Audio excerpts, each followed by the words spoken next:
ఇంతకీ రిలీజ్ రోజున నాని గారు ఫోన్ చేసి మాట్లాడిన ఆ 4 ముక్కలు ఏంటి? నాన్నగారే కాదండి. హ్మ్. అంటే ఇన్‌ఫాక్ట్ రిలీజ్‌కి 2 డేస్ తర్వాత ఆయన ఫోన్ చేసి, "నాకు ఒక ఇంటర్వ్యూ ఇవ్వాలని అబ్బాయి.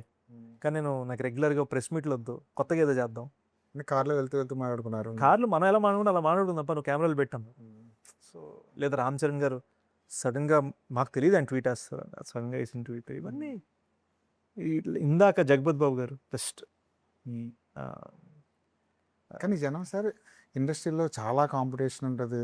ఒకడికి హిట్ పడితే రెండో హీరో ఓర్చుకోలేరు. ఇలాంటి మాటలు చాలా రెగ్యులర్‌గా వింటుంటాం గదా! కానీ ఒక సినిమా రిలీజ్ అయిన తర్వాత ఫస్ట్ డేనే మీకు ఒక హీరో ఫోన్ చేసి మనం ఇలాంటి పుష్ ఇవ్వడం అన్నది. ఇలాంటి పుష్ ఇవ్వడం అన్నది చాలా హెల్తీగా ఉంటుంది గదా! ఇలాంటిది. ఐ ఫీల్ మన ఇండస్ట్రీలో ఉన్న యూనిటీ ఎక్కడా లేదండి. ఇన్‌ఫాక్ట్ హిందీ వాళ్ళు నాతో పర్టిక్యులర్‌గా, తమిళ్ వాళ్ళు నాతో పర్టిక్యులర్‌గా మీ ఇండస్ట్రీ నీకేంటండి ఒకళ్ళ ఫంక్షన్‌లకి ఒకళ్ళొస్తారు.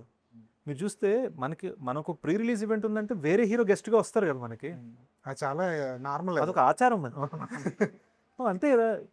ప్రీ రిలీజ్ అంటే నేను గెస్ట్ ఎవరు అని అడుగుతారు అవును. డిఫాల్ట్. అవునవును. అంటే అంత సపోర్ట్ మనకు ఉంటుంది. హ్మ్.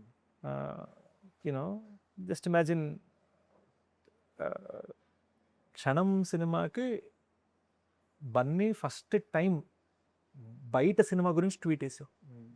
'క్షణం' సినిమాకి. అంతకుముందు ఆయన సినిమా తప్ప ఎవరి సినిమా గురించి కూడా ట్వీట్ ఎయలేదు. హ్మ్. ఆహ్, 'నాని' అయితే ఎప్పుడు గుడ్ లక్ చామే మనకి. హ్మ్. 'Nani' is my favourite. So much support Mahesh sir produce చేశారు 'మేజర్.' హ్మ్. సెట్ మీద పవన్ కళ్యాణ్ గారు ఇచ్చిన సపోర్ట్ ఇవన్నీ నేను చూస్తుంటే నా నా డెస్టినీలో అది ఉందేమో అని నా ఫీలింగ్. అండ్ దానికి రీజన్ నేను జస్ట్ గాడ్స్ గ్రేస్ అని కూడా అనుకోను. ఉంది, దేవుడి దయ ఉంది. కానీ అట్ ద సేమ్ టైం మనం పడే కష్టం, మనం పనిని అప్రోచ్ అయ్యే విధానం, దాన్ని పెద్ద మనుషులు గౌరవించారన్న ఫీల్. ప్రతి శుక్రవారం అదే మన సినిమా రిలీజ్ అవుతుందంటే, ఆ రోజు ఆహ్, హీరోగా, రైటర్‌గా లోపల ఒక స్ట్రగుల్ ఉంటుంది గదా! దానికొక రిజల్ట్ వస్తది ఆ రోజు. ఆ రోజు ఆహ్, నీ పరిస్థితి ఎలా ఉంటది సార్? ప్రతి సినిమాకి ముందు రోజు. ఇట్ వాస్ డెకాయిట్ మీద అయితే వన్ సింపుల్ థింగ్ అండి. నేను యాక్చువల్లీ ప్రతి ఇంటర్వ్యూలోనే అంటున్నాను, మీతో అంటానేమో అనుకోవచ్చు. ఆ! ఓ ఝలక్ తగులుతుంది, హ్మ్. ఓ చిన్న సన్‌షైన్ లాగా బ్యూటిఫుల్‌గా ఒక న్యూస్ వస్తుంది. హ్మ్. ఓ ఝలక్ తగులుతుంది, బ్యూటిఫుల్ సన్‌షైన్. హ్మ్. రిలీజ్ నాడు మిక్స్డ్ రివ్యూస్, మధ్యాహ్నం కల్లా కలెక్షన్స్ ఇవని, హ్మ్. నా కెరీర్ బిగ్గెస్ట్ ఓపెనర్ అని, హ్మ్. ఫ్యామిలీ ఆడియన్స్‌కి నచ్చుతుంది. హ్మ్. ఇలా ఆహ్, ఒకటి ఏమైందంటే బాంబే ప్రీమియర్ చేస్తున్నాం నైట్ బిఫోర్. సినిమా స్టార్ట్ అవుతుంది. ఆమీర్ ఖాన్ గారి ఫ్యామిలీ వచ్చారు. తమన్నా ఇలాంటి బాలీవుడ్ ఫ్రెండ్స్ అందరూ వచ్చారు. వీళ్ళందరూ వెయిటింగ్. అప్పటికే వాళ్ళు వెయిట్ చేసి 25 నిమిషాలు అయింది. పీవీఆర్ వాడొచ్చి, "sir second half hard drive load అవ్వట్లేదు సార్" అన్నాడు. నా పరిస్థితి హ్మ్.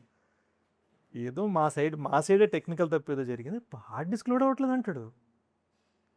దీని మధ్యలో సడెన్‌గా నాని ఫోన్ చేసి, "ఏం సినిమా తీసావు గురు" అని నాని ఫోన్. హ్మ్. తీసి చూడండి ఎంత టెన్షన్‌లో ఉన్నామో. ఇదెలా వచ్చింది? Hmm. That is the story of dacoit. First ఝలక్ తగులుతుంది. కానీ మళ్ళీ all's well that ends well అన్నట్టు బ్యూటిఫుల్‌గా మళ్ళీ ఒక అమృతాంజన్ లాగా ఓ బ్యూటిఫుల్‌గా ఏదో వస్తుంది.